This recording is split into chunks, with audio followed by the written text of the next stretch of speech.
Hi, I'm Andre Meadows, and this is Crash Course Games. Sometimes gamers can't quite put their finger on why they enjoy one game over another, but most of the time, it all comes down to design. At the heart of every successful game is good design. There are countless books, articles, and research studies on the subject, and there are dedicated schools around the world devoted to studying game design as well. Good design sets the foundation for a rewarding game, allowing it to be fun and engaging even after multiple plays. People still play Monopoly, The Legend of Zelda, and Half-Life 2 because the design holds up and delivers a fun experience each time. Well, maybe not each time in Monopoly. Today we're going to look at some of the prevailing principles, thoughts, and lessons surrounding good game design. So let's take a detailed look at how design powers the games we love.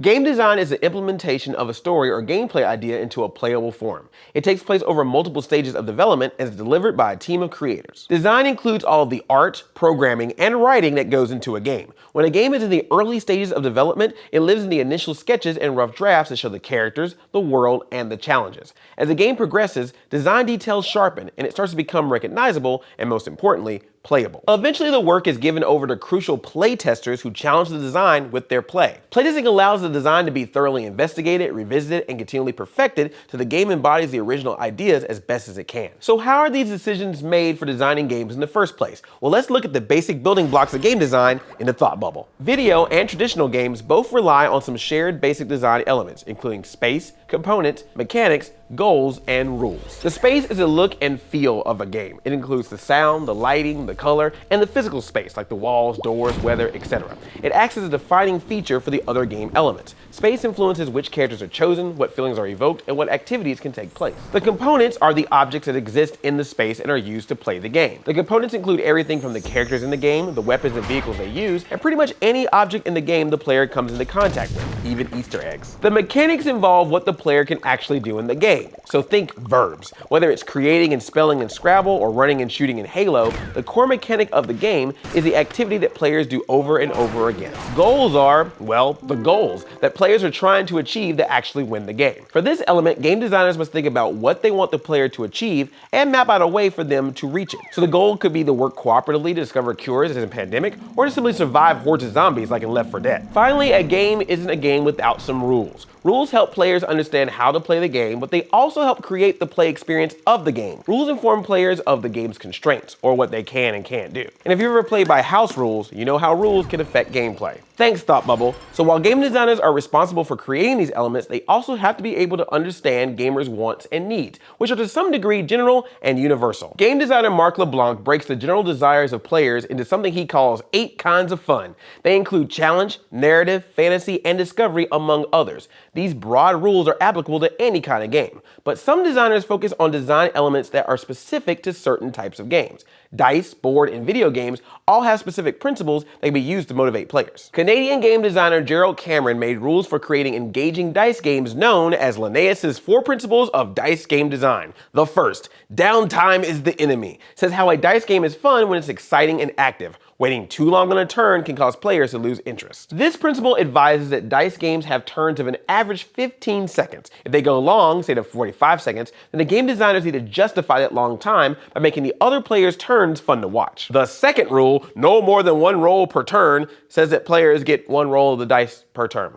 This relates to that first principle. Having too many dice rolls causes boring downtime, but it also distorts the probability curves of the game. If you're rolling a pair of 6-sided dice, re-rolling them is going to mess up the odds. Give players a chance to react to the dice is the third rule, and tries to allow players outside of the main dice roll to react to it. This rule means that all the players have something to do every time the dice rolls. People like being continually engaged in the game. The final rule, low rolls should not suck, high rolls should not rule, simply discourages an all or nothing mentality. So rolling a 1 should not always mean the end of a game, and rolling a 6 or 20 should not always mean that that player is the king. Dice games are built on probability, so every number of the dice should have some kind of value and play an incremental part in overall gameplay. Board games have some specific design rules too. Ananda Gupta is a game designer known as co-creator for the popular board game Twilight Struggle, and has some theories on what made his game so popular. Twilight Struggle is a 2-player game, and that's part of what Gupta attributes to its success. Supposedly that the sweet spot for number of players tends to be 2 to 3 for board games, which causes little downtime between turns. Playtime is also an important element. Gupta believes that board games should last around 2 hours. hours because short games leave players wanting more and long games can lead to burnout.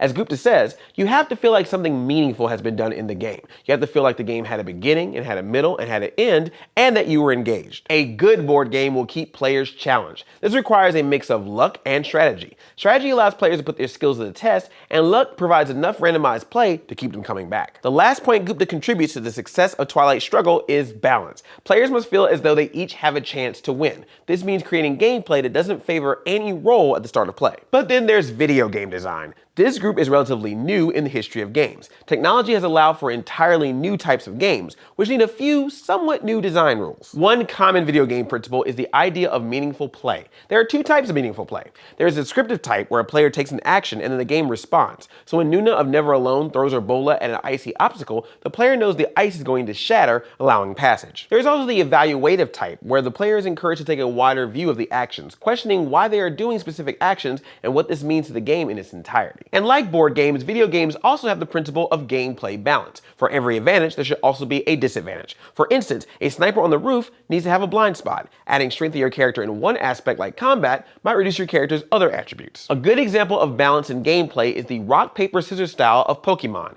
Water beats fire, fire beats grass, grass beats water. Victories are won after players have created what they believe is the best 6 Pokemon team to balance out all the others and be the very best, like no one ever was. It's worthwhile to take some time here and look at a couple examples of successful game design, and what's considered a pretty much ideal model of good video game design: the original Super Mario Bros. The first level in Super Mario Bros. World 1-1 is an elegant design that teaches the player everything they need to know about how to play the game. The game starts with a little guy, probably called Mario if the name of the game is any indication, on the left-hand side of the screen. The player pushes the buttons and discovers Mario can jump. Pressing the directional pad moves Mario around the screen. Nothing happens to the screen when he moves left, but when he goes right, more of the screen is revealed. There we find the first question mark boxes and brick blocks and what seems to be an animated mushroom. Goomba. Maybe the player will run into it on the first try and lose a life, but maybe the player on the second try will jump over the Goomba and inadvertently tap the blocks above it. There's a funny bumping sound and the blocks move. If the player bumps a few more, they discover that items are hidden in the blocks, including the first super mushroom. Now the player might think it was a bad mushroom like the Goomba and try to jump over it, but it's not an accident that the first mushroom of the game has appeared in a place where it can't escape and fall down a hole or something. Players run into the super mushroom and get transformed into Super Mario, learning the difference between enemies and power-ups. The rest of the level teaches the player about bottomless pits, fire flowers, invincible stars, jumping on flagpoles, and if you're savvy enough, secret warp pipes and hitting blocks with one-ups. By the end of it, the player is equipped with an understanding of the skills one needs to master for Super Mario's success. Shigeru Miyamoto, the designer of Super Mario Bros., said that he generally does not design the beginning level of a game first. Rather, he works with the more engaging middle levels, learn what players can do in them, and then designs the first levels to help players reach the middle and end of the game. Now let's take a look at Love Letter, a retheming of a Japanese card game by designer Seiji Kanai.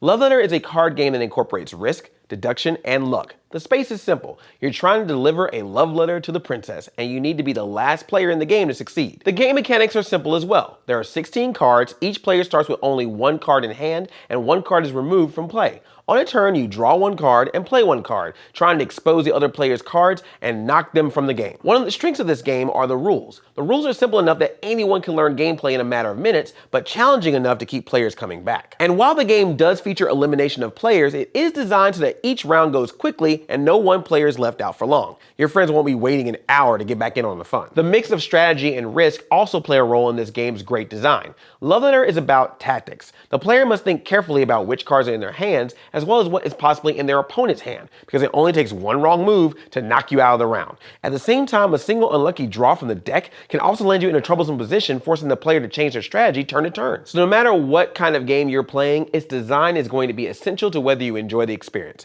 Game design is responsible for drawing you into the game, making it easy for you to learn and play, and most importantly, for ensuring you have fun. Thanks for watching. We'll see you next time, and watch out for those Goombas. Crash Course Games is filmed in the Chad and Stacy Emighold studio in Indianapolis, Indiana, and it's made with the help of all these nice people. If you'd like to keep Crash Course free for everyone forever, you can support the series at Patreon, a crowdfunding platform that allows you to support the content you love. Speaking of Patreon, we'd like to thank all our patrons in general, and we'd like to specifically thank our High Chancellor of Knowledge, Morgan Lietzop, and our Vice Principal, Michael Hunt. Thank you for your support.